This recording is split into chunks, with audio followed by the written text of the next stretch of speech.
The rain was relentless, hammering against the stained glass windows of the old boutique, as if the heavens themselves were mourning. Inside, under the flicker of a single chandelier, she stood alone. Clara, her hands trembling, slipped into the wedding dress she hadn't touched in 7 years. It wasn't the pristine white gown of her youth anymore. She'd torn it apart, stitch by stitch, and rebuilt it, not for a groom, not for a ceremony, but for the woman she'd become. The lace, once delicate, now bore bold, jagged patterns she'd embroidered herself, each thread a testament to scars she'd earned. Her reflection in the cracked mirror didn't smile. It stared back, fierce and unyielding, as if daring her to turn away. She adjusted the veil, now dyed a deep crimson, and let it fall over her shoulders. The boutique was silent, save for the storm outside and the faint creak of the wooden floor. Clara's fingers brushed the fabric, lingering on a small, hidden pocket she'd sewn into the bodice. Inside was a photograph, creased and faded, of a man she'd once promised her forever to. But that was another life, another Clara. She wasn't here to mourn him. She was here to bury him, not his body, but the weight of his memory. The door chime rang, sharp and sudden, cutting through the quiet. Clara froze. No one came here at this hour, not in this weather. Her pulse quickened as heavy footsteps approached, deliberate and slow. A man stepped into the light, an older man, his face weathered, his eyes wide with something like recognition. He clutched a worn leather satchel, his knuckles white. "You," he whispered, his voice hoarse. "You shouldn't know that name." Clara's breath caught. She didn't know him, not his face, not his voice. But the way he looked at her, the way his gaze darted to the dress, sent a chill down her spine. "What are you talking about?" she asked, her voice steady despite the tremor in her hands. He took a step closer, his eyes narrowing. "That dress. That name. You're her, aren't you? The girl who served at the wedding." His words hung in the air, heavy with accusation. Clara's mind raced. She'd worked countless weddings as a waitress in her early 20s, scraping by to survive. But this man, he spoke as if one of those nights held a secret she'd never been meant to uncover. "I don't know what you mean," she said, stepping back, her fingers brushing the edge of a sewing table. The man's face twisted, a mix of fear and fury. "Don't lie to me," he hissed. "You heard something that night. Something no one else was supposed to hear." He reached into his satchel, pulling out a crumpled piece of paper, yellowed with age. This was in her things. Your name was on it. Clara's heart pounded. She hadn't told him her name. She hadn't told anyone tonight. The boutique was hers, a sanctuary she'd built from the ashes of her past, and no one knew she was here. Yet this man, this stranger, held a piece of paper that somehow tied her to a moment she couldn't remember. "You're mistaken," she said, her voice low, but the doubt was creeping in. What had she heard? What had she seen? The man's hands shook as he unfolded the paper. "Clara," he read aloud, his voice cracking. "That's you, isn't it? The girl who served the champagne. The one who stood too close to the balcony." He looked up, his eyes boring into hers. "You heard him confess. You heard what he did." Clara's knees weakened. A memory flickered, faint and fragmented, of a wedding 7 years ago. A grand estate, glittering chandeliers, guests in tailored suits and glittering gowns. She'd been invisible then, just another server carrying trays of drinks, her dreams of a better life tucked away in her apron pocket. But there had been a moment, voices on a balcony, hushed and urgent, words she hadn't understood at the time. Words about betrayal. Words about blood. "I don't know what you're talking about," she repeated, but her voice wavered. The man stepped closer, his shadow looming over her. "You can't hide from this," he said. "Not anymore. He's gone, but you're still here, wearing that dress like some kind of taunt." His gaze flicked to the crimson veil, and for a moment, he looked like he might collapse. "She was my daughter," he choked out. And you know who took her from me. Clara's mind reeled. Daughter? Confession? The dress felt heavier now, as if it were pulling her into the floor. She wanted to run, to lock the door and pretend this man had never found her. But his eyes held her in place, raw with grief and rage. I'm not who you think I am, she said, her voice barely above a whisper. I was just a waitress. I didn't do anything. Then why are you wearing her dress? He demanded, his voice rising. Why are you standing here, in this place, with her name written in your hand? He thrust the paper toward her, and Clara's eyes caught the words scrawled in ink, Clara. The girl who knows, She stumbled back, her hand gripping the table for support. The photograph in her pocket felt like it was burning against her skin. She hadn't written that note.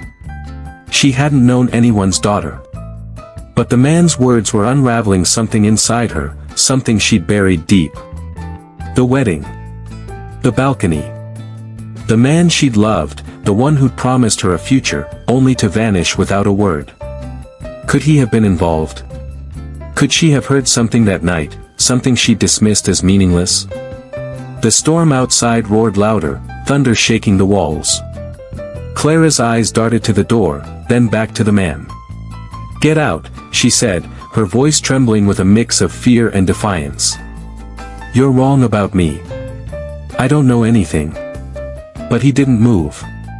He stood there, his chest heaving, the paper crumpled in his fist. You can't run from the truth, he said. Not when it's written in blood.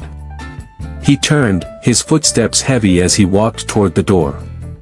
But before he stepped into the rain, he looked back, his voice low and haunting. He'll find you, Clara. Just like I did. The door slammed shut, and Clara sank to the floor, the dress pooling around her like a sea of regrets. Her hands shook as she pulled the photograph from the pocket. It was him, James, the man she'd loved, smiling at her under a street lamp 7 years ago. But now, she saw something in his eyes she hadn't noticed before. A shadow. A secret. She didn't know what she'd heard that night. She didn't know what she'd done. But as the rain pounded against the windows, Clara felt the weight of a truth she'd never wanted to face. The dress wasn't just a symbol of who she'd become. It was a map to a past she couldn't escape. And somewhere out there, in the storm, someone else was looking for her, someone who knew exactly what she'd heard. Her fingers tightened around the photograph, and for the first time in years, Clara felt the urge to cry. Not for James, not for the girl she'd been, but for the woman she was now, standing on the edge of a truth that could destroy her. She rose to her feet, the crimson veil brushing her shoulders, and stared into the mirror. Who are you? She whispered to her reflection. But the answer wasn't there. Not yet. 7 years ago, she'd been invisible, a shadow slipping through a world that didn't see her. 7 years ago, she'd stood too close to a balcony, her tray trembling as voices drifted through the night. And 7 years ago, she'd met a man who'd changed everything, only to leave her with nothing but a photograph and a promise he'd never kept. Clara didn't know what she'd heard that night. But she knew one thing, whatever it was, it had followed her here. And it wasn't done with her yet. 7 years ago, the world was softer, or at least it seemed that way to Clara. The air was thick with the promise of summer, and the city hummed with a restless energy that made her feel, for a fleeting moment, like she belonged. She was 22, her hands calloused from scrubbing dishes and balancing trays, her dreams tucked into the frayed pockets of her waitress apron. The estate where she worked that night was a world apart from her own, a sprawling mansion aglow with chandeliers, where laughter spilled like champagne and every guest wore wealth as effortlessly as their tailored suits. Clara was invisible here, a shadow weaving through the crowd, her black uniform blending into the opulence. But that was fine. Invisible was safe. She carried a tray of flutes, the champagne bubbling like tiny stars, her steps careful to avoid the swirl of ball gowns and the careless elbows of the elite. The wedding was the event of the season, or so the other servers whispered in the kitchen. The bride was radiant, the groom a man of quiet charm, and the guests a constellation of power and privilege. Clara didn't care about their names or their titles. She cared about the tips that might cover her rent, about the leftover canapés she could sneak home to her younger brother, who was waiting in their cramped apartment with a stomach that growled too often. The night was warm, the terrace doors flung open to let the breeze carry the scent of jasmine inside. Clara moved toward the balcony, where a cluster of guests lingered, their voices low and urgent. She didn't mean to listen. She never did. But as she passed, a man's voice cut through the hum of the party, sharp and cold. "It's done," he said. "She won't be a problem anymore." Clara's steps faltered, her tray tilting slightly. Another voice, softer, almost pleading, responded, "You're sure? No one can know." She didn't catch the rest. A woman in a silver gown bumped into her, muttering about clumsy help, and Clara hurried away, her heart pounding for reasons she couldn't name. She didn't think about the words again. Not then. They were just fragments, pieces of a conversation that didn't belong to her. She had no business with secrets, no stake in the games of the rich. But as she circled back to the balcony later, refilling glasses, she saw him. Not the man who'd spoken, she didn't know his face, but another man, standing alone at the railing, his silhouette sharp against the moonlit sky. He was young, maybe a few years older than her, with dark hair that fell slightly over his eyes and a jawline that seemed carved from stone. He held a glass of whiskey, untouched, his gaze fixed on the horizon as if the party behind him didn't exist. Clara approached, her tray steady now, her voice practiced and polite. "Champagne, sir." He turned, and for a moment, the world seemed to pause. His eyes were a deep, stormy gray, and they held hers with an intensity that made her breath catch. "No," he said, his voice low, almost amused. "But you look like you could use a break." She blinked, startled. Guests didn't speak to her like that. They didn't see her at all. But he was looking at her, really looking, and it felt like a spotlight she wasn't ready for. "I'm fine," she said, a little too quickly, adjusting her tray. He smiled, a small, crooked thing that softened the edges of his face. "I doubt that," he said. "Carrying that tray all night can't be easy." He nodded toward a stone bench nearby, half hidden by ivy. "Sit for a minute. I won't tell." Clara hesitated. She could get fired for this. But her feet ached, and something about his voice, warm, unguarded, made her want to trust him, just for a moment. She sat, the tray balanced on her lap, and he leaned against the railing, watching her with that same quiet intensity. "What's your name?" he asked. She almost laughed. "No one asked her name, not here." "Clara," she said, her voice barely above a whisper. He repeated it, like he was testing the weight of it. "Clara." "I'm James." He didn't offer a last name, and she didn't ask. It didn't matter. For the first time that night, she felt like a person, not a shadow.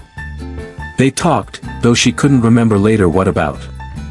The stars, maybe, or the way the city looked from the hill. He told her he hated parties like this, that he'd only come because he had to. She told him she hated the shoes she had to wear, the ones that pinched her toes. He laughed, a sound that felt like sunlight breaking through clouds, and she found herself smiling despite herself. It was easy, too easy, to forget where she was, who she was. For those few minutes, it was just them, two strangers stealing a moment from a world that didn't belong to either of them. Then the music shifted, a slow waltz pulling guests back to the dance floor, and Clara remembered her place. She stood, smoothing her apron, her cheeks warm. "I should go," she said. James nodded, but before she turned away, he reached out, his fingers brushing hers as he took a flute from her tray. "Clara," he said, his voice soft but deliberate. "If you ever need anything, find me. Say, champagne, and I'll know it's you." She laughed, thinking it was a joke, but his eyes were serious, and the weight of his words lingered long after she walked away. she didn't see him again that night. The party ended, the guests left, and Clara went home to her brother, her tips barely enough to cover the week's groceries. But she carried something else with her, a memory, fragile and warm, of a man who'd seen her when no one else had. She didn't know his last name, didn't know how to find him. But she kept his words, tucked them away like a secret she wasn't sure she'd ever need.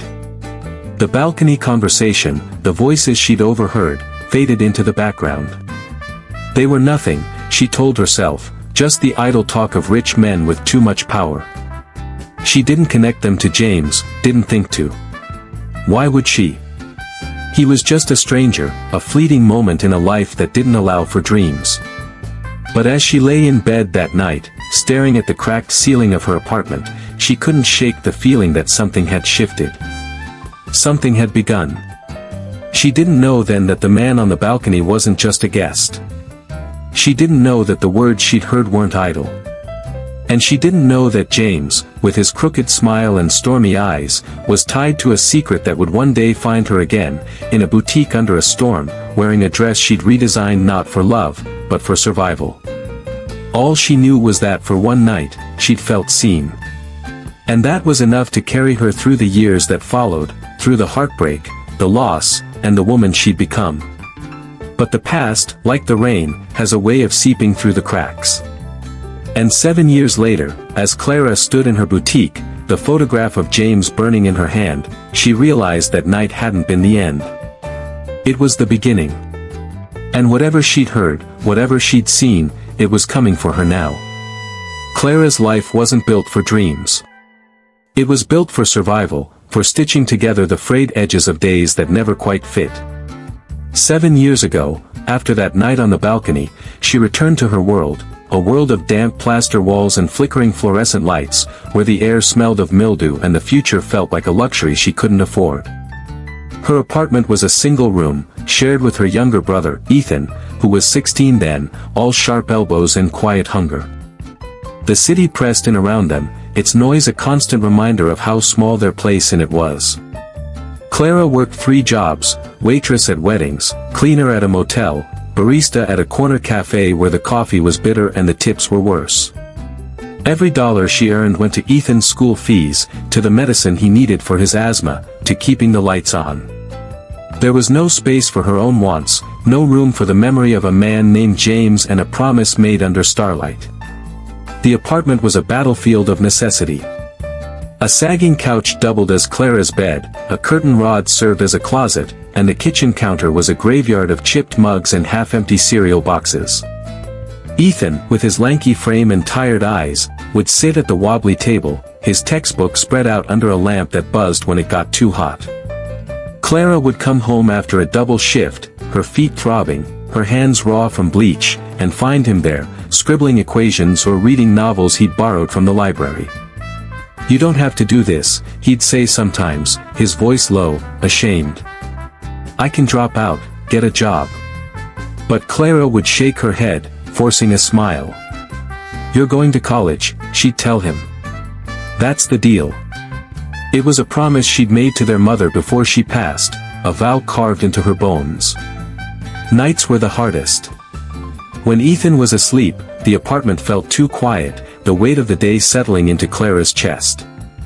She'd sit on the couch, her knees pulled up, and let herself think about things she shouldn't. Like James. Like the way his voice had felt like a warm hand on her shoulder, steadying her in a world that never stopped spinning. She didn't have his number, didn't know his last name. All she had was a moment, a fleeting connection that shouldn't have meant so much but did. In her apron pocket, she kept a single champagne flute she'd taken from the wedding, not to steal, but to remember. It was chipped now, hidden in a shoebox under the couch, but sometimes she'd take it out, run her fingers along its stem, and let herself wonder what might have been. That night on the balcony lingered in other ways, too. Not the conversation she'd overheard, those words had slipped into the fog of exhaustion, but the feeling of being seen. James hadn't looked at her like she was just a server, just a pair of hands carrying a tray. He'd looked at her like she was someone worth knowing. And that, more than anything, was dangerous. Because hope, in a life like Clara's, was a blade that cut deep. She saw it in Ethan, too, that stubborn spark of hope. He'd talk about becoming an engineer, about building bridges or designing machines that could change the world. Clara would listen, nodding, but inside, she was terrified. Hope was heavy. It made you want things, made you believe you could have them. And when it broke, it left you hollow. She'd learned that lesson early, when their mother died, when their father walked out, when the world showed her how little it cared for people like them. But for Ethan, she'd keep pretending. She'd keep working, keep saving, keep believing he could have the life she never would. One evening, after a grueling shift at the motel, Clara came home to find Ethan asleep at the table, his cheek pressed against an open book. A glass of water sat beside him, untouched, and a note in his messy handwriting, "Don't forget to eat, Clara." She smiled, her chest aching. He was always looking out for her, even when he was the one who needed protecting. She pulled a blanket over him and sat on the couch, too tired to change out of her uniform. The shoebox was within reach, and she opened it, lifting out the champagne flute. The light caught its edges, casting faint prisms on the wall. For a moment, she was back on that balcony, James's voice in her ear, his smile pulling her out of the shadows. She didn't know why she kept the glass. It was foolish, sentimental, a relic of a night that hadn't changed anything. But it was hers, a piece of a moment when she'd felt like more than the sum of her struggles. She turned it over in her hands, and something else fell out of the shoebox, a napkin, folded tightly, one she hadn't noticed before. Her breath caught as she unfolded it. Scrawled in blue ink was a single word, champagne, below it, in smaller letters, "Find me," her heart stuttered. She didn't remember taking the napkin, didn't remember James writing it. Had she been too tired, too distracted? Or had he slipped it into her apron when she wasn't looking? The napkin trembled in her hands. It was nothing, she told herself. A scrap of paper, a fleeting gesture from a man who'd probably forgotten her by morning. But as she stared at the word, something stirred inside her, a flicker of that dangerous hope. She folded the napkin and tucked it back into the shoebox, her fingers lingering on the glass. "You're being stupid," she whispered to herself. James was gone. The balcony was gone. That life wasn't hers. She had Ethan to think about, bills to pay, a brother to get through school. There was no room for fairy tales. But as she lay back on the couch, the city's hum filtering through the thin walls, Clara couldn't shake the memory of that night. Not just James, but the voices on the balcony, the ones she dismissed as meaningless. "It's done," the man had said. "She won't be a problem anymore." The words felt heavier now, sharper, like a puzzle piece that didn't fit. She closed her eyes, trying to picture the scene, but it was blurry, a tangle of shadows and champagne flutes. Had James been there, among those voices? No, she told herself. He'd been alone, apart from the others. But the doubt lingered, a quiet ache that wouldn't let go. She didn't know then that the napkin wasn't just a keepsake. She didn't know that the voices she'd heard weren't just idle talk. And she didn't know that 7 years later, a man would walk into her boutique, clutching a piece of paper with her name on it, accusing her of knowing a truth she couldn't remember. All she knew was that she was tired, that her brother needed her, and that the world didn't stop for girls like her. But as she drifted into sleep, the napkin's words echoed in her mind, "Find me," and somewhere, deep inside, a part of her wondered if she ever would. Clara's life wasn't built for dreams. It was built for survival, for stitching together the frayed edges of days that never quite fit. 7 years ago, after that night on the balcony, she returned to her world, a world of damp plaster walls and flickering fluorescent lights, where the air smelled of mildew and the future felt like a luxury she couldn't afford. Her apartment was a single room, shared with her younger brother, Ethan, who was 16 then, all sharp elbows and quiet hunger. The city pressed in around them, its noise a constant reminder of how small their place in it was. Clara worked 3 jobs, waitress at weddings, cleaner at a motel, barista at a corner cafe where the coffee was bitter and the tips were worse. Every dollar she earned went to Ethan's school fees, to the medicine he needed for his asthma, to keeping the lights on. There was no space for her own wants, no room for the memory of a man named James and a promise made under starlight. The apartment was a battlefield of necessity. A sagging couch doubled as Clara's bed, a curtain rod served as a closet, and the kitchen counter was a graveyard of chipped mugs and half-empty cereal boxes. Ethan, with his lanky frame and tired eyes, would sit at the wobbly table, his textbook spread out under a lamp that buzzed when it got too hot. Clara would come home after a double shift, her feet throbbing, her hands raw from bleach, and find him there, scribbling equations or reading novels he'd borrowed from the library. "You don't have to do this," he'd say sometimes, his voice low, ashamed. "I can drop out, get a job." But Clara would shake her head, forcing a smile. "You're going to college," she'd tell him. "That's the deal." It was a promise she'd made to their mother before she passed, a vow carved into her bones. Nights were the hardest. When Ethan was asleep, the apartment felt too quiet, the weight of the day settling into Clara's chest. She'd sit on the couch, her knees pulled up, and let herself think about things she shouldn't. Like James. Like the way his voice had felt like a warm hand on her shoulder, steadying her in a world that never stopped spinning. She didn't have his number, didn't know his last name.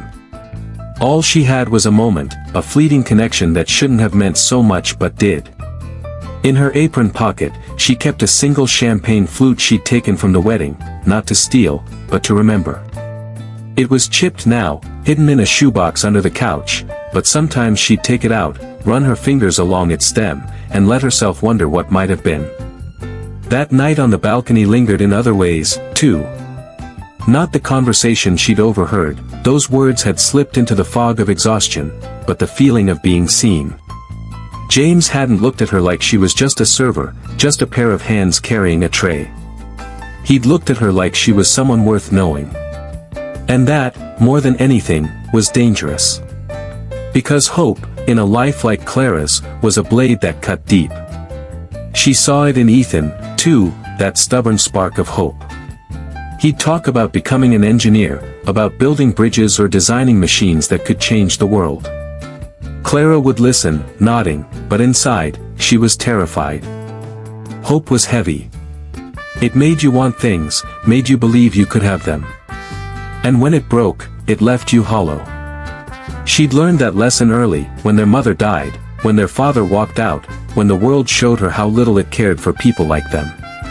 But for Ethan, she'd keep pretending. She'd keep working, keep saving, keep believing he could have the life she never would. One evening, after a grueling shift at the motel, Clara came home to find Ethan asleep at the table, his cheek pressed against an open book. A glass of water sat beside him, untouched, and a note in his messy handwriting, "Don't forget to eat, Clara." She smiled, her chest aching. He was always looking out for her, even when he was the one who needed protecting. She pulled a blanket over him and sat on the couch, too tired to change out of her uniform. The shoebox was within reach, and she opened it, lifting out the champagne flute. The light caught its edges, casting faint prisms on the wall. For a moment, she was back on that balcony, James's voice in her ear, his smile pulling her out of the shadows. She didn't know why she kept the glass. It was foolish, sentimental, a relic of a night that hadn't changed anything. But it was hers, a piece of a moment when she'd felt like more than the sum of her struggles. She turned it over in her hands, and something else fell out of the shoebox, a napkin, folded tightly, one she hadn't noticed before. Her breath caught as she unfolded it. Scrawled in blue ink was a single word, champagne, below it, in smaller letters, "Find me," her heart stuttered. She didn't remember taking the napkin, didn't remember James writing it. Had she been too tired, too distracted? Or had he slipped it into her apron when she wasn't looking? The napkin trembled in her hands. It was nothing, she told herself. A scrap of paper, a fleeting gesture from a man who'd probably forgotten her by morning. But as she stared at the word, something stirred inside her, a flicker of that dangerous hope. She folded the napkin and tucked it back into the shoebox, her fingers lingering on the glass. "You're being stupid," she whispered to herself. James was gone. The balcony was gone. That life wasn't hers. She had Ethan to think about, bills to pay, a brother to get through school. There was no room for fairy tales. But as she lay back on the couch, the city's hum filtering through the thin walls, Clara couldn't shake the memory of that night. Not just James, but the voices on the balcony, the ones she dismissed as meaningless. "It's done," the man had said. "She won't be a problem anymore." The words felt heavier now, sharper, like a puzzle piece that didn't fit. She closed her eyes, trying to picture the scene, but it was blurry, a tangle of shadows and champagne flutes. Had James been there, among those voices? No, she told herself. He'd been alone, apart from the others. But the doubt lingered, a quiet ache that wouldn't let go. She didn't know then that the napkin wasn't just a keepsake. She didn't know that the voices she'd heard weren't just idle talk. And she didn't know that 7 years later, a man would walk into her boutique, clutching a piece of paper with her name on it, accusing her of knowing a truth she couldn't remember. All she knew was that she was tired, that her brother needed her, and that the world didn't stop for girls like her. But as she drifted into sleep, the napkin's words echoed in her mind, "Find me," and somewhere, deep inside, a part of her wondered if she ever would. The boutique was quiet now, the storm outside reduced to a restless murmur. Clara stood frozen, the photograph of James still clutched in her hand, its edges worn from years of being held, hidden, remembered. The old man's words echoed in her mind, sharp and unrelenting, * you heard him confess. "You know who took her from me, * her knees felt unsteady, the crimson-veiled wedding dress pooling around her like a tide she couldn't escape. She wanted to believe he was wrong, that this was a mistake, that the past was just a shadow she'd outrun. But the napkin in her shoebox, the champagne flute, the names scrawled on a stranger's paper, they were threads pulling her back to a night she thought she'd left behind. 7 years had changed her. Clara wasn't the girl who'd balanced trays and dreamed in secret anymore. She'd clawed her way out of that life, stitch by stitch, building this boutique from nothing but grit and sleepless nights. The wedding dress, redesigned with her own hands, was proof of that, a symbol of the woman she'd forged from the ashes of who she'd been. But now, as she stared at the photograph, she felt that woman slipping, unraveling under the weight of a truth she didn't fully understand. She needed answers, but where could she start? The old man was gone, vanished into the storm, and James was a ghost, a name without a face, a promise that had never materialized. The city hadn't slept, even in the rain. Clara locked the boutique and stepped into the night, the photograph tucked into her coat pocket. The streets were slick, reflecting neon signs that buzzed with a restless hum. She didn't know where she was going, only that she couldn't stay still. Her mind kept circling back to that wedding, to the balcony, to the voices she'd overheard. It's done. She won't be a problem anymore, the words felt alive now, like they'd been waiting for her to notice them. Had she really heard something that night, something worth chasing her across 7 years? And if she had, why couldn't she remember? She found herself at the cafe where she used to work, a small, dimly lit place that smelled of burnt coffee and nostalgia. It was open late, catering to insomniacs and night shift workers. Clara hadn't been back in years, not since she'd saved enough to quit and start her boutique. But something drew her here, a pull she couldn't explain. She pushed open the door, the bell jingling faintly, and slid into a booth near the window. The waitress, a young woman with tired eyes, brought her a coffee without asking. Clara wrapped her hands around the mug, its warmth grounding her, and let her gaze drift to the rain-streaked glass. That's when she saw it, a newspaper left on the table, folded to a society page. The headline was bold, almost mocking, "Lancaster Corp Gala raises millions for charity." Below it was a photograph, grainy but unmistakable. James. Older now, his hair touched with silver, but those stormy gray eyes were the same. He stood in a tuxedo, shaking hands with a man in a suit, his smile polished but distant. Clara's breath caught, her fingers tightening on the mug. The caption read, James Lancaster, CEO of Lancaster Corp., at the annual gala, Lancaster. The name hit her like a slap. She'd never known his last name, never thought to ask. He'd just been James, a stranger on a balcony, a moment she'd carried like a secret. Her heart raced as she scanned the article. It was fluff, mostly, praising the gala's success, the guest list of elites, the funds raised for some vague cause. But one line stood out, Lancaster, known for his private nature, rarely speaks about his late fiancée, whose tragic death remains a mystery. Clara's stomach twisted. Late fiancée? Tragic death? The old man's voice roared back, she was my daughter, could it be the same woman? Was that the secret she'd stumbled into, the confession she'd overheard? She pulled the photograph from her pocket, comparing it to the newspaper image. The James in her photo was younger, softer, his smile unguarded as he looked at her under that street lamp. The James in the newspaper was a man hardened by time, his eyes carrying a weight she didn't recognize. But it was him. She was sure of it. And suddenly, the napkin's words, *champagne. Find me, *, felt less like a promise and more like a trap. The waitress returned, glancing at the newspaper. You okay? She asked, her voice kind but cautious. Clara nodded, forcing a smile, but her hands were shaking.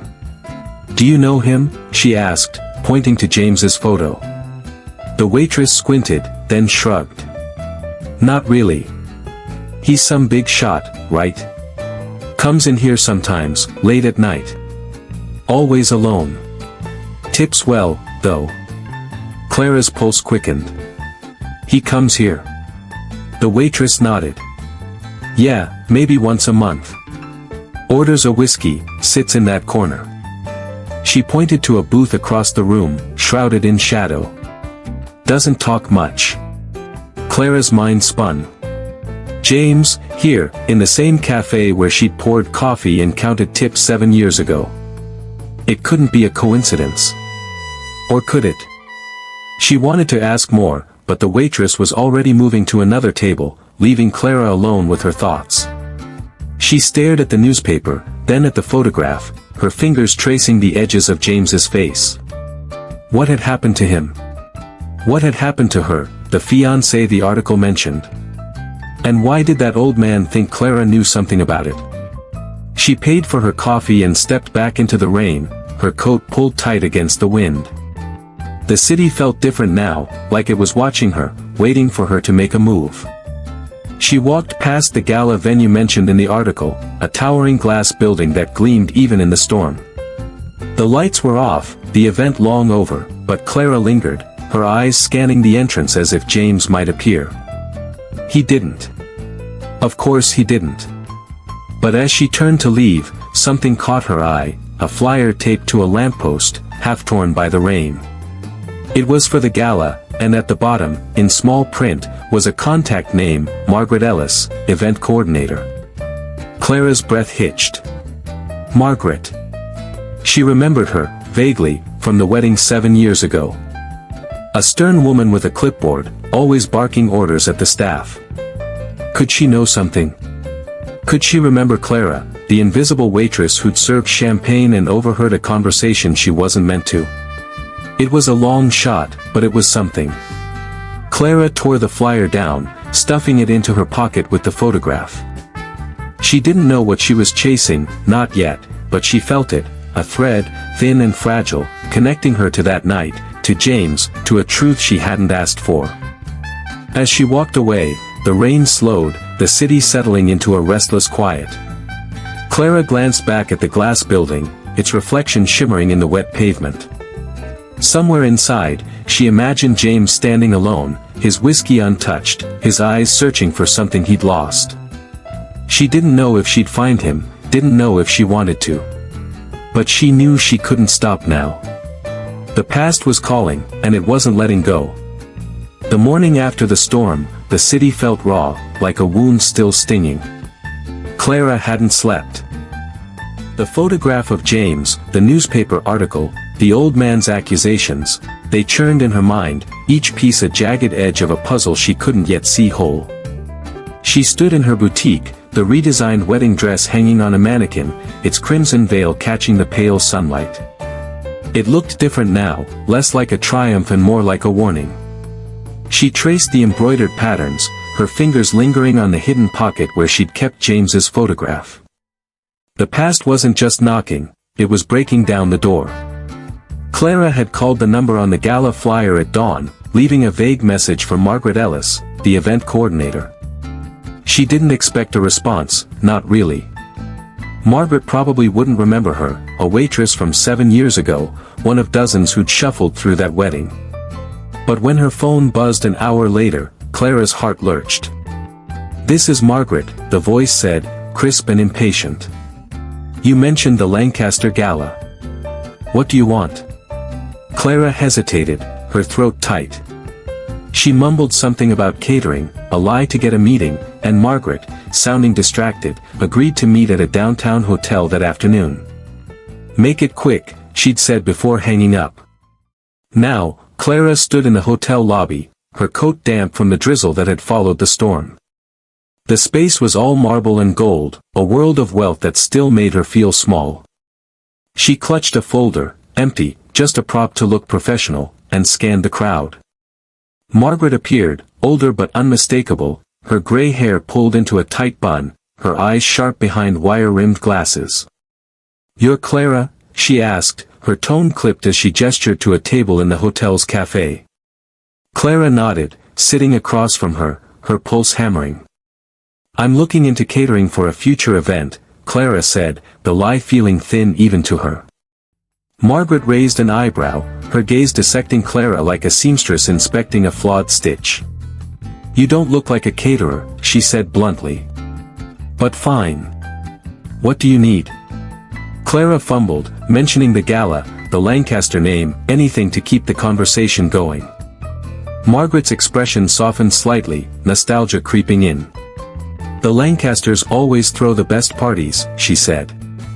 "I've been coordinating their events for years. That wedding, though, 7 years ago. That was something else." Clara's breath caught. "You remember it?" she asked, trying to sound casual. Margaret nodded, sipping her coffee. "Hard to forget. Biggest event of the season. Tragic, what happened after?" Clara leaned forward, her hands gripping the folder. "What do you mean, tragic?" Margaret's eyes narrowed, as if she'd said too much. "You don't know. The bride, Elena, James Lancaster's fiancée, she died a few months later. Car accident, they said. Terrible thing." Clara's stomach twisted. Elena. The old man's daughter? The one he'd accused her of knowing about? She pressed further, her voice steady despite the storm inside her. "I heard, there were rumors about her death. That it wasn't an accident." Margaret's cup paused halfway to her lips, her expression tightening. "People talk," she said curtly. "Rich families like the Lancasters always have rumors. Doesn't mean anything." But her voice was too sharp, her eyes darting away. Clara felt it, a crack in the facade. She pushed again, softer this time. "I was there, you know. At the wedding. I was just a server, but I remember you. You ran everything." Margaret's gaze snapped back, studying Clara with new interest. "A server," she said, almost to herself. "That's why you look familiar." She tilted her head, her voice lowering. "You were the one who spilled the champagne, weren't you? Near the balcony." Clara's heart stopped.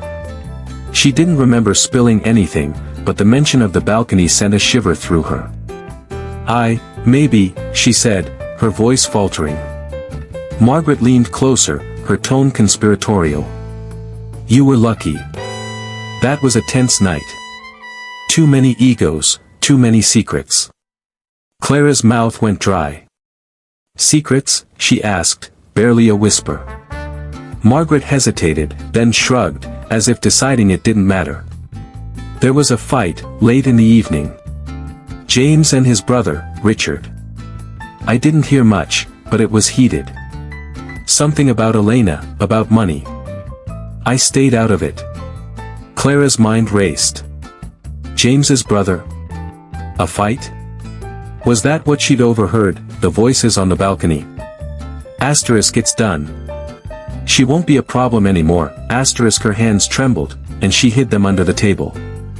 Before she could ask more, a man approached the table, his presence cutting through the air like a blade. Clara's breath caught as she looked up. James. He was here, in the flesh, his gray eyes locking onto hers with a flicker of recognition. He wore a tailored suit, his hair slightly mussed, but the weight in his gaze was the same as it had been 7 years ago. Margaret, he said, his voice smooth but edged with impatience. We need to discuss the next event. Margaret stood, all business again. Of course, Mr. Lancaster. This is Clara, she's inquiring about catering. James's eyes lingered on Clara, and for a moment, the world shrank to just the two of them. Her heart pounded, the napkin's words, asterisk champagne. Find me, asterisk, echoing in her mind. Did he remember her? Did he know she'd kept his photograph, his promise? Clara, he said, testing the name, his voice low. Have we met? Her throat tightened, and she forced a smile, her voice barely steady. I don't think so, she lied, her fingers clutching the folder like a lifeline. His gaze held hers, searching, and she felt exposed, as if he could see the truth she was hiding. Margaret cleared her throat, breaking the moment. I'll get the files, she said, leaving them alone. James sat across from Clara, his presence overwhelming. You don't look like a caterer, he said, echoing Margaret's earlier skepticism, but there was a warmth in his tone, a spark of the man she'd met on that balcony. Clara's pulse raced. She wanted to say it, to whisper champagne and see if he'd remember. But the old man's words, the newspaper article, the mention of Elena's death, they held her back. What if he was involved? What if she was standing face to face with the man who'd confessed to something terrible? I'm just exploring options, she said, her voice clipped, her eyes dropping to the table. But when she looked up, he was still watching her, his expression unreadable. You remind me of someone, he said softly, almost to himself. Someone I met a long time ago. Clara's heart lurched. She opened her mouth, but no words came. Then, as if sensing her unease, he leaned back, his smile faint. If you ever need anything, he said, his voice deliberate, just say, champagne. The world tilted. Her breath caught, and the folder slipped from her hands, hitting the table with a soft thud. He remembered. Or did he? Was it a coincidence, a habit he used with everyone? Before she could respond, Margaret returned, files in hand, and James stood, his attention shifting. Good luck, Clara, he said, and then he was gone, disappearing into the lobby's crowd. Clara sat there, her hands trembling, the word champagne burning in her throat. She was so close to the truth, but it felt like standing on the edge of a cliff. Whatever she'd heard that night, whatever James knew, it was here, in this moment, waiting to unravel her.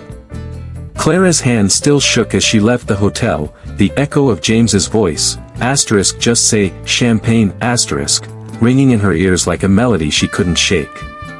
The drizzle had stopped, leaving the city slick and gleaming under the afternoon sun, but Clara felt no warmth. Her mind was a storm, each thought a lightning strike, James's eyes, the weight of his words, the old man's accusations, the napkin she'd kept for 7 years. She'd stood face to face with him, the man she'd once dreamed of finding, and yet she'd said nothing. Fear had held her tongue, fear of what he might know, of what she might uncover, of the truth that seemed to lurk just beyond her grasp. Back at the boutique, she tried to focus, sorting bolts of fabric and sketching new designs, but her hands betrayed her, smudging charcoal across the paper. The redesigned wedding dress stared at her from its mannequin, the crimson veil a silent accusation. She'd rebuilt that dress to reclaim herself, to bury the girl who'd loved James and lost him. But now, that girl was clawing her way back, demanding to be heard. Clara's eyes drifted to the shoebox under the counter, where the champagne flute and napkin lay hidden. She didn't touch it. She couldn't.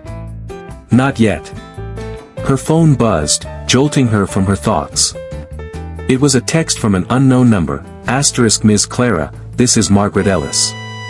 Mr. Lancaster wants to meet regarding a potential commission for your boutique. Tomorrow, 10 a.m., Lancaster Corp office. Reply to confirm, Clara's breath caught. A commission? From James? Her first instinct was to refuse, to run from whatever this was. But the napkin's words, find me flashed in her mind, and she knew she couldn't walk away.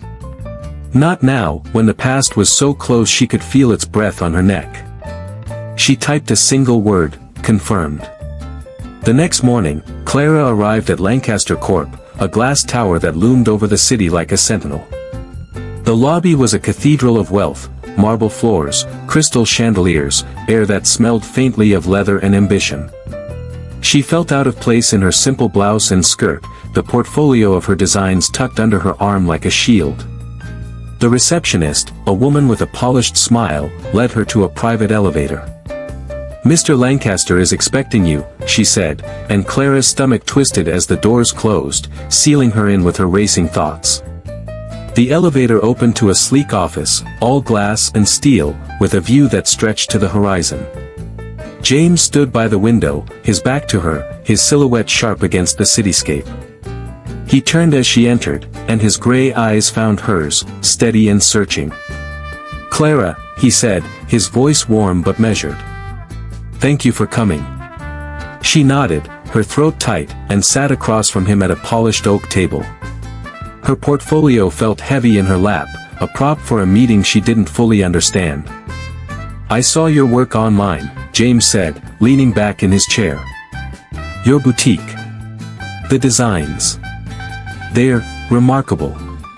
His gaze lingered on her, and Clara felt exposed, as if he could see the stitches holding her together. I'm hosting a charity auction next month, he continued. I'd like you to design a piece for it.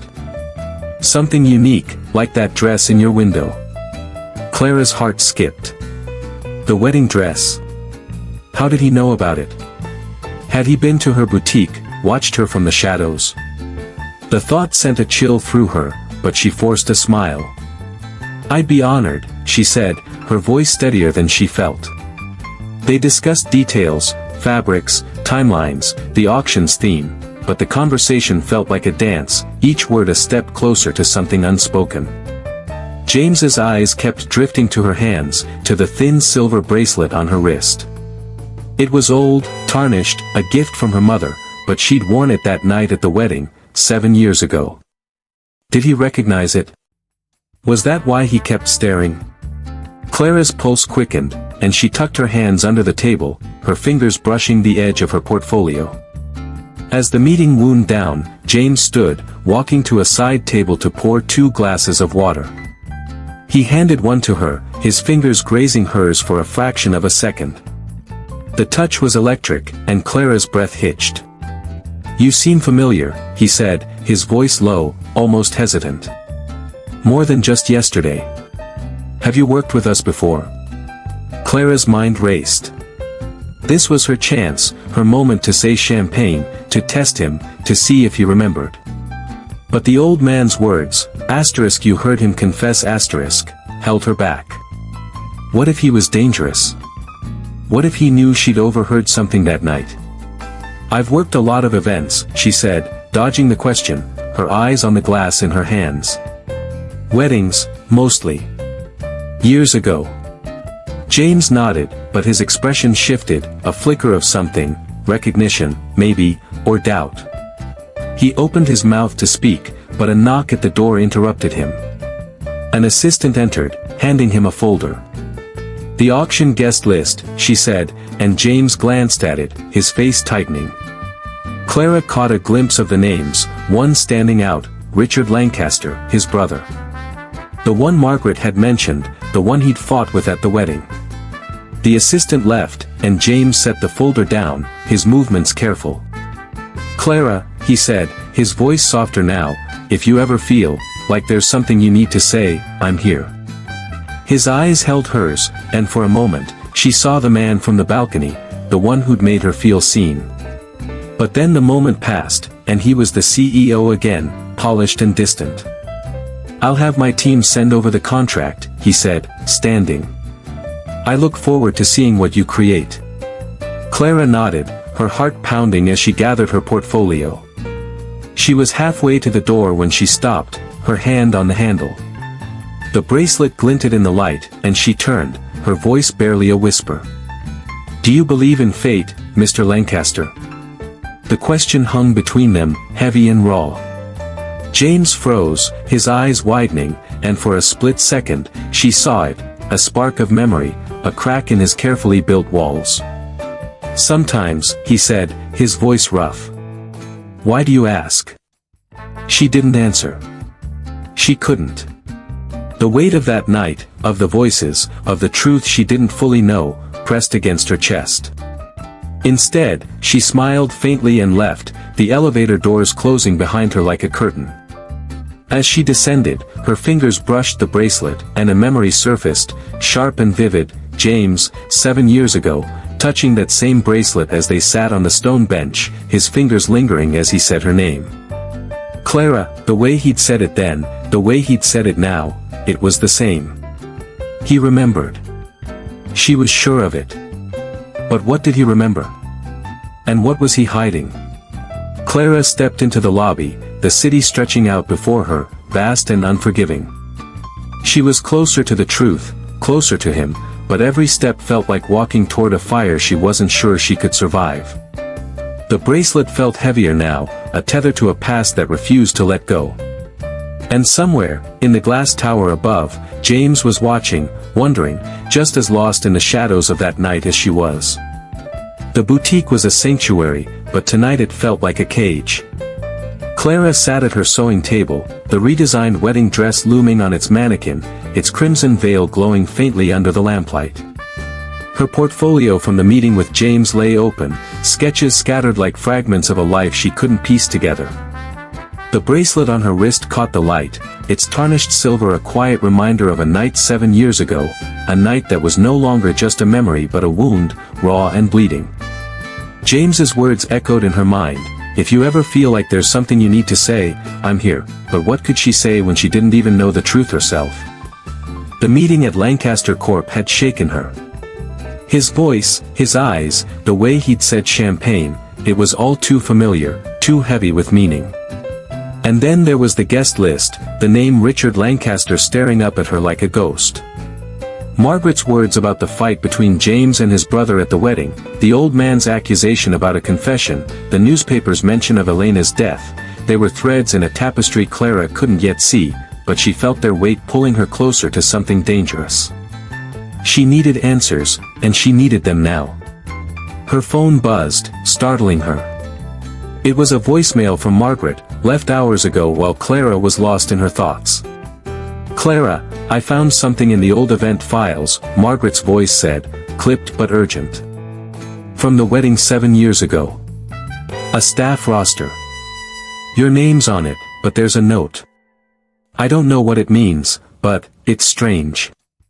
Call me." Clara's heart pounded. A note? About her? She dialed Margaret's number, but it went straight to voicemail. Her fingers trembled as she grabbed her coat and the flyer with Margaret's contact details, her mind racing. She couldn't wait. She needed to see that roster, to know what it said. The city was restless, its streets alive with the hum of late-night traffic. Clara took a cab to the hotel where she'd met Margaret, hoping she'd still be there, working on some event. The lobby was quieter now, the chandeliers dimmed, but the receptionist recognized her. "Ms. Ellis left an hour ago," she said, her tone polite but unhelpful. She mentioned a storage unit downtown, something about old files. Clara's pulse quickened. She scribbled down the address the receptionist gave her, a warehouse on the edge of the city, and hailed another cab, her hands shaking with anticipation. The warehouse was a hulking shadow, its metal doors rusted and creaking in the wind. Clara found Margaret inside, standing among stacks of dusty boxes, a clipboard in her hand. The older woman looked up, startled, her glasses slipping down her nose. "Clara? What are you doing here?" she asked, her voice sharp. Clara didn't waste time. "The roster. You said there was a note about me. I need to see it." Margaret hesitated, her eyes narrowing, but something in Clara's expression, desperation, maybe, or fear, made her relent. She pulled a file from a box, its pages yellowed and brittle, and flipped to a typed list of names. There it was, Clara Monroe, server, and beside it, in hurried handwriting, a note, *balcony incident. Spilled tray. Overheard conversation, Clara's breath caught. "What does this mean?" she demanded, her voice trembling. Margaret shook her head, her face pale. "I don't know. I didn't write it. But that night, there was a commotion on the balcony. I remember you, Clara. You dropped a tray, and someone, Richard Lancaster, I think, yelled about privacy. I thought it was nothing, just a clumsy server. But this note," she trailed off, her eyes meeting Clara's. "What did you hear?" Clara's mind spun, memories flooding back in jagged pieces. The balcony. The voices. It's done. She won't be a problem anymore, she hadn't spilled a tray, not that she remembered, but the note said otherwise. Had she been closer than she thought, close enough to hear something dangerous? And Richard, James's brother, had he seen her, known she was listening? Her hands clenched the file, the paper crinkling under her grip. "I don't know," she whispered, but the lie tasted bitter. She did know, or at least she was starting to.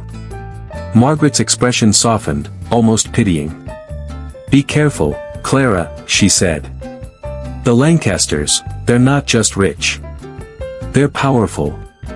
And they don't like loose ends." The words landed like a stone in Clara's chest.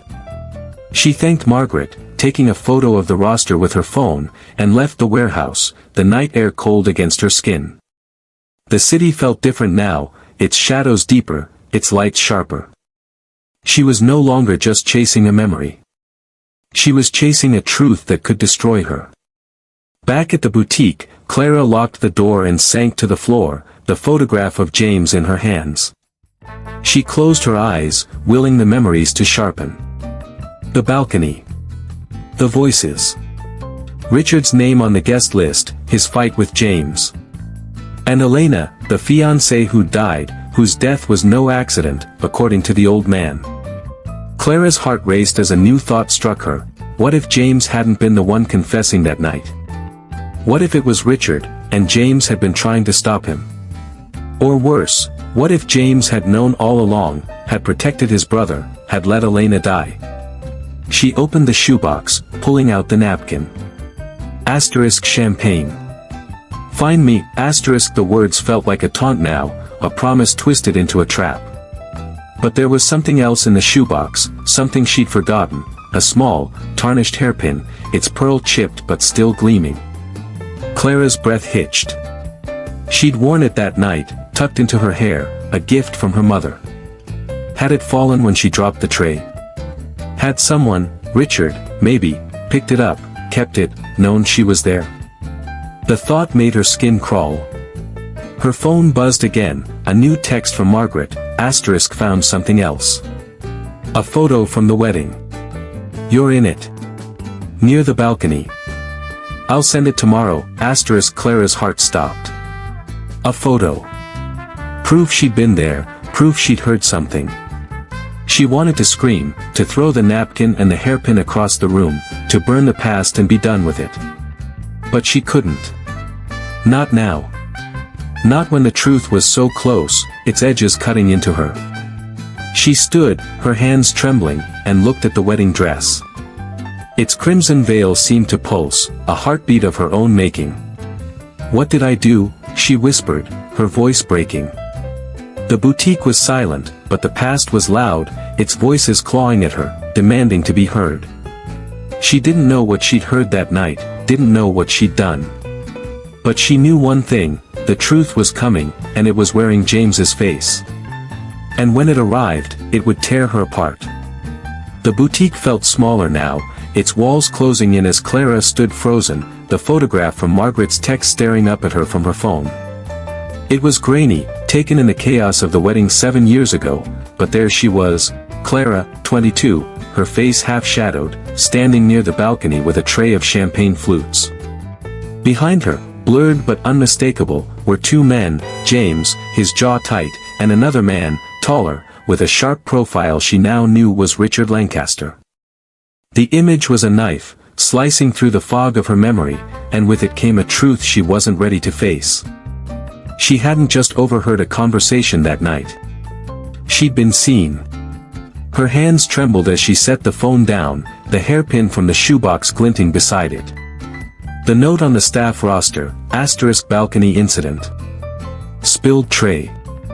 Overheard conversation, *, wasn't a mistake. Someone had marked her, known she was there, known she'd heard something dangerous.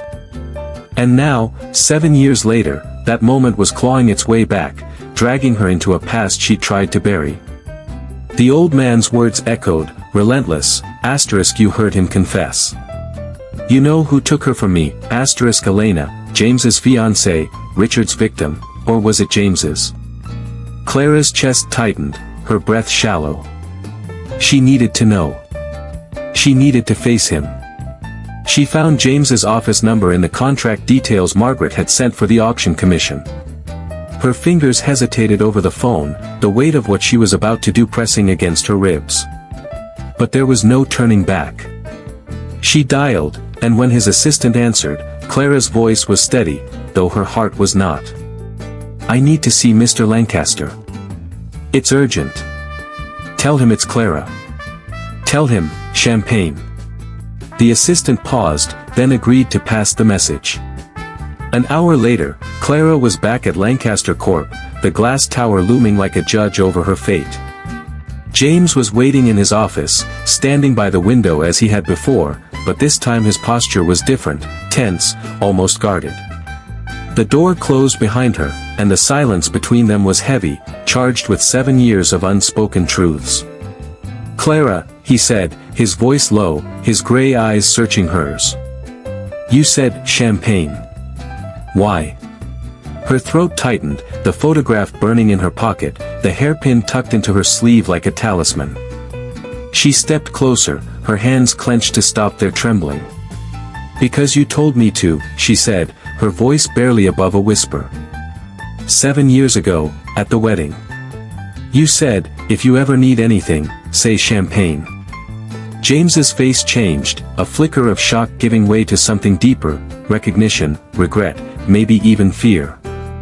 He took a step toward her, then stopped, as if afraid to cross an invisible line. You were the girl, he said, almost to himself. The one on the balcony. Clara. His voice broke on her name, and for a moment, she saw the man from that night, the one who'd smiled at her under the stars. But then his expression hardened, and he turned away, running a hand through his hair. Why now? After all this time? Clara pulled the photograph from her pocket, her hands shaking as she held it out. Because of this, she said, her voice rising. Because someone saw me that night, James. Someone wrote my name down, knew I heard something. And now they're coming for me. He took the photo, his eyes widening as he studied it. His fingers traced the figures, himself, Richard, her. Where did you get this? He demanded, his voice sharp. Clara didn't flinch. Margaret. She found it in the event files. And there was a note, too, about me spilling a tray, overhearing a conversation. I didn't spill anything, James. But I heard something. And I think you know what it was. He looked up, his face pale, and for the first time, Clara saw fear in his eyes. What did you hear? He asked, his voice barely audible. Clara's heart pounded, the memory surging back in fragments. two men on the balcony," she said, her voice trembling. One said, "It's done. She won't be a problem anymore." I didn't know what it meant. I didn't think it mattered. But now, I think it was about Elena. The name hung between them, heavy and sharp. James's hand tightened around the photograph, crumpling its edges. "Elena," he whispered, his voice raw. "You think I don't know what to think," Clara interrupted, her voice breaking. "A man came to my boutique, said I knew who killed his daughter. He said I heard a confession. And your name, your brother's name, they keep coming up. Tell me the truth, James. What happened to her? What did I hear?" Her words spilled out, a flood she couldn't stop, and James staggered back, as if they'd struck him. He sank into a chair, his hands covering his face, and for a moment, he was no longer the polished CEO, but a man unraveling. "It wasn't me," he said finally, his voice muffled. "I didn't confess anything. But I knew. I knew something was wrong." He looked up, his eyes red, haunted. "Elena and I were engaged. I loved her. But Richard, my brother, he was jealous, always had been.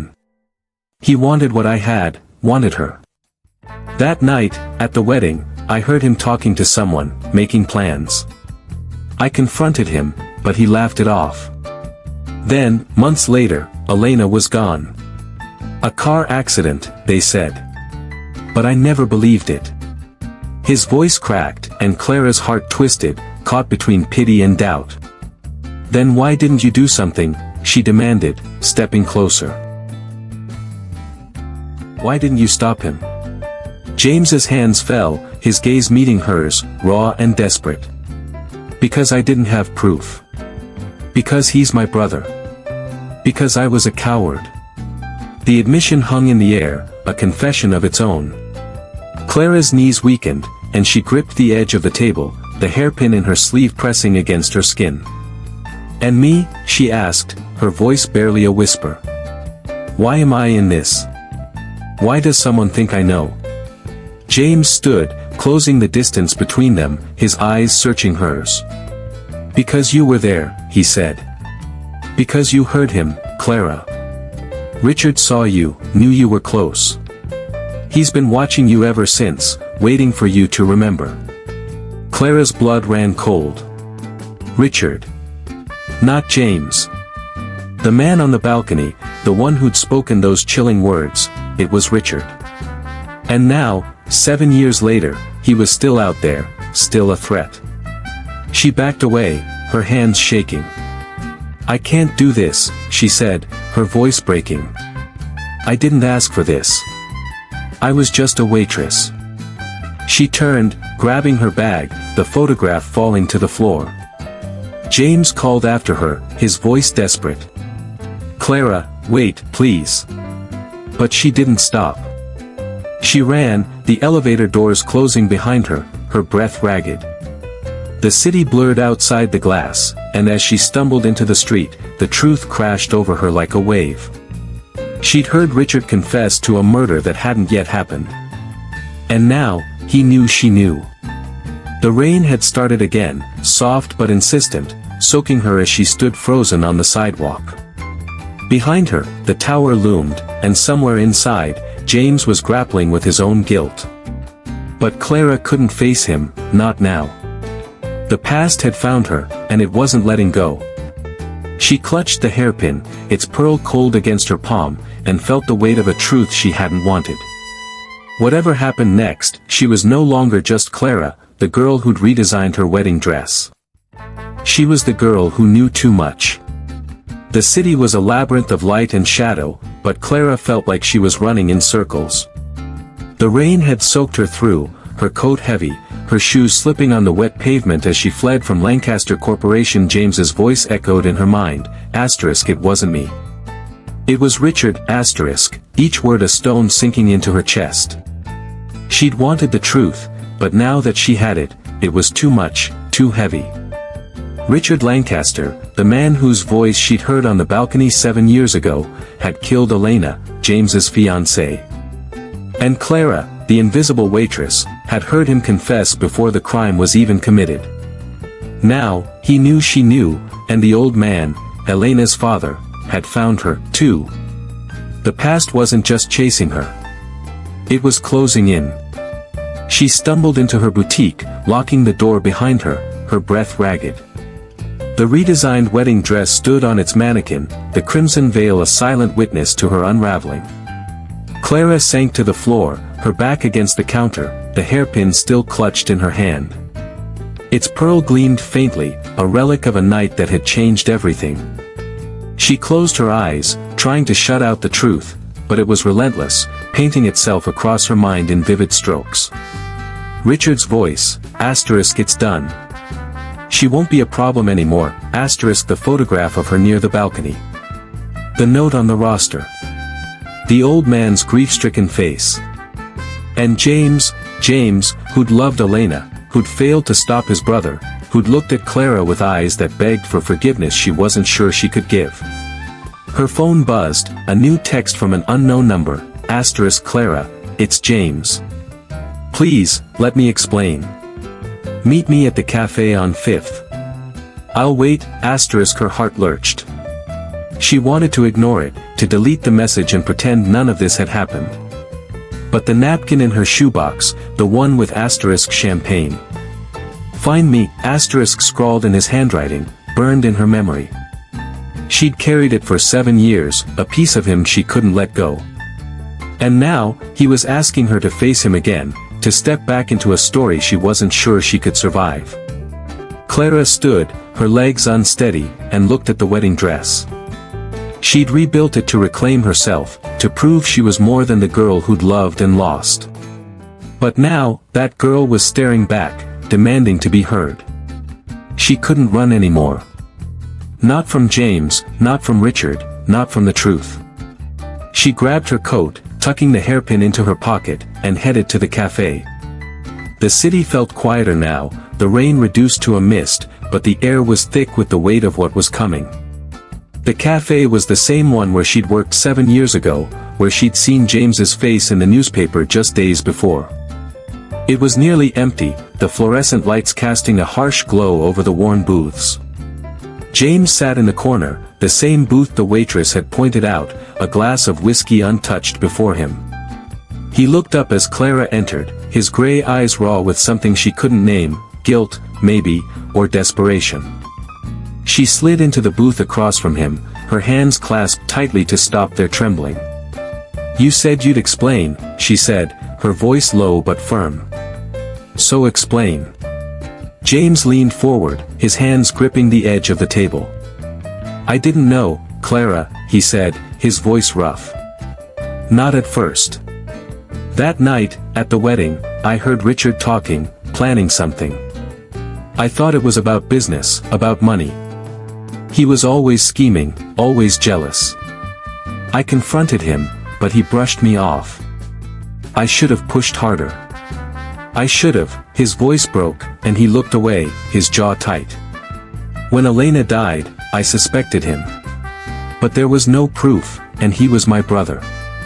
I told myself it was an accident, that I was wrong. But I wasn't." Clara's chest ached, caught between pity and anger. "And me?" she asked, her voice trembling. "Why am I in this? Why does he think I know something?" James's eyes met hers, and for the first time, she saw the weight he carried, the years of guilt etched into his face. "Because you were there," he said. "Richard saw you on the balcony, heard you drop the tray. He didn't know your name, not then, but he never forgot your face. When Elena died, he got paranoid, started digging. He found the roster, saw your name. He's been watching you, Clara, waiting for you to remember." Her breath caught, the hairpin in her pocket feeling like a brand against her skin. "Watching me?" she whispered, her voice barely audible. James nodded, his expression grim. "He's dangerous, Clara. More than I realized. I thought I could protect you by staying away, by pretending I didn't remember you. But when I saw you at the hotel, when you said, champagne, he paused, his hands clenching into fists. I knew I couldn't let you face this alone. Clara's eyes stung, the weight of his words pressing against her. She wanted to believe him, wanted to trust the man who'd made her feel seen 7 years ago.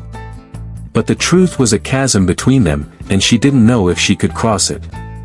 You let her die, she said, her voice breaking. You let him get away with it. James flinched, as if she'd struck him, but he didn't look away. I know, he said, his voice raw. And I've hated myself every day since. But I won't let him hurt you, Clara. Not you. She stood, her chair scraping against the floor, her heart a storm of fear and longing. I don't know what to do, she admitted, her voice trembling. I don't know how to fix this. James rose, closing the distance between them, his hand hovering near hers but not touching. You don't have to fix it alone, he said. Let me help. Let me make this right. His eyes held hers, pleading, and for a moment, she saw the man from the balcony, the one who'd promised to find her if she ever needed him.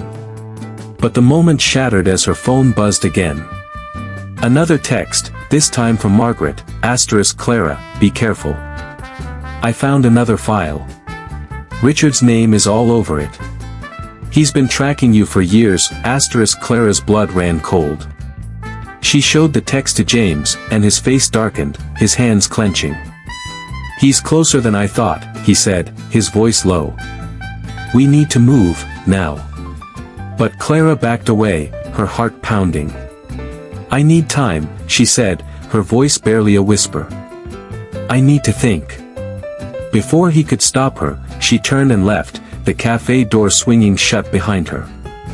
The city swallowed her, its lights blurring through the mist. Clara walked, her coat pulled tight, the hairpin a cold weight in her pocket. She didn't know where she was going, only that she couldn't stop. James's words, Margaret's warning, the truth about Richard, they were a noose tightening around her. She'd spent 7 years rebuilding herself, stitching together a life from the scraps of who she'd been. But now, that life was fraying, and the girl she'd buried, the one who'd loved James, who'd heard too much, was fighting to break free. She didn't know if she could trust James, didn't know if she could save herself. But as the city hummed around her, Clara knew one thing, she wouldn't run anymore. Whatever came next, she'd face it, even if it broke her. The city was a whisper, its streets softened by the early morning mist. Clara hadn't slept, hadn't stopped moving since she left the cafe, James's plea, let me help. Let me make this right, ringing in her ears like a bell she couldn't silence. The hairpin in her pocket was a quiet weight, its chipped pearl a tether to a night 7 years ago that had unraveled her life. She'd run from James, from the truth about Richard, from the old man's accusations, but running hadn't saved her. The past was a tide, pulling her under, and now, as dawn broke over the skyline, Clara knew she had to face it. Not for James, not for Elena, but for the woman she'd become, the one who'd redesigned her wedding dress, who'd stitched her scars into something fierce and beautiful. She found herself at the park near her boutique, a small, forgotten place with cracked benches and a fountain that hadn't worked in years. She sat on a bench, the mist curling around her, and pulled the hairpin from her pocket. Its pearl caught the faint light, and for a moment, she was back on the balcony, 22, invisible, her heart racing as James's fingers brushed her wrist. Champagne. Find me, the words had been a promise, a spark of hope in a life that had none. But now, they were a question, could she find him again, not as the girl she'd been, but as the woman she was? Her phone buzzed, a new message from James, I'm at the park. I know you need time, but please, let me see you, Clara's breath caught. He'd followed her, or maybe he'd known she'd end up here, in this quiet corner of the city where she'd always come to think. She didn't reply, but she didn't leave, either. She sat, the hairpin in her hand, and waited, her heart a tangle of fear and longing. The mist parted, and there he was, James, walking slowly along the path, his coat unbuttoned, his gray eyes scanning the park. He looked tired, worn down by the weight of his own guilt, but there was a determination in his stride that hadn't been there before. He saw her, and his steps faltered, as if he wasn't sure she'd let him come closer. Clara didn't move, didn't speak, but her eyes held his, and that was enough. He approached, stopping a few feet away, his hands in his pockets, his expression raw. "I didn't think you'd be here," he said, his voice low, almost lost in the mist. Clara's fingers tightened around the hairpin. "I didn't think I would be either," she said, her voice steady despite the storm inside her. "But I'm tired, James. Tired of running. Tired of not knowing." He nodded, as if he understood, and sat on the bench across from her, the space between them a fragile bridge. "I've spent 7 years hating myself," he said, his eyes fixed on the ground. "For Elena, for not stopping Richard, for letting him walk free. But when I saw you again, Clara, when you said, champagne," he paused, his voice catching. "I realized I'd been hating myself for you, too. For leaving you that night, for not finding you, for not keeping my promise." Clara's chest ached, the weight of his words pressing against her. She wanted to be angry, to blame him for the years of silence, for the danger that had found her. But looking at him now, broken and earnest, she couldn't. "You couldn't have known," she said, her voice soft. "I was just a waitress. A moment." James shook his head, his eyes meeting hers, fierce and unguarded. "You were never just a moment, Clara. You were the only thing that felt real that night. And when I saw you again, I knew I couldn't lose you twice." His words hung between them, heavy with a truth she wasn't ready to face. She looked away, her fingers tracing the hairpin's pearl, its chipped surface a mirror of her own imperfections. "What about Richard?" she asked, her voice trembling. "He's still out there. He knows I hurt him. He's been watching me." James's jaw tightened, his hands clenching. "I'm done protecting him," he said, his voice hard. "I've already contacted the police, given them everything I know about Elena's death. It's not enough yet, but I'm not stopping. He won't hurt you, Clara. I swear it." His eyes softened, and he leaned forward, his voice a whisper. "I've lost too much. I won't lose you." Clara's eyes stung, the hairpin slipping from her fingers to the bench. She wanted to believe him, wanted to trust the man who'd seen her when no one else had. But the truth about Richard, about Elena, about her own role in that night, it was a wound that hadn't healed. "I don't know if I can do this," she admitted, her voice breaking. "I don't know if I can trust you, or myself, or any of this." James didn't look away, didn't flinch. "You don't have to trust me yet," he said. "Just let me be here. Let me try." The mist was thinning now, the city waking around them. Clara looked at the hairpin, then at James, his face etched with a hope she hadn't seen in him before. She thought of the old man, of his grief, of Elena's life cut short. She thought of the wedding dress, redesigned not for a groom but for the woman she'd become. And she thought of herself, 22, standing on a balcony, hearing a confession she didn't understand, meeting a man who'd changed her without knowing it. She stood, the hairpin in her hand, and stepped toward him. The distance between them felt smaller now, not a chasm but a step. "I'm not the girl you met," she said, her voice steady. "I'm not sure who I am anymore. But I'm here, James. And I'm not running." His eyes softened, a tear slipping down his cheek, and he reached for her hand, his touch tentative, as if afraid she'd pull away. She didn't. Her fingers closed around his, the hairpin pressed between their palms, its pearl a quiet promise of their own. They didn't speak, didn't need to. The park was silent, the mist fading, the city stretching out before them like a canvas waiting to be painted.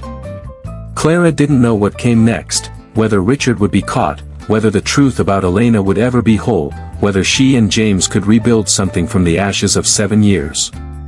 But as she stood there, her hand in his, she felt something shift. The wedding dress, the hairpin, the napkin, they weren't just relics of pain. They were pieces of her, of the woman she'd fought to become.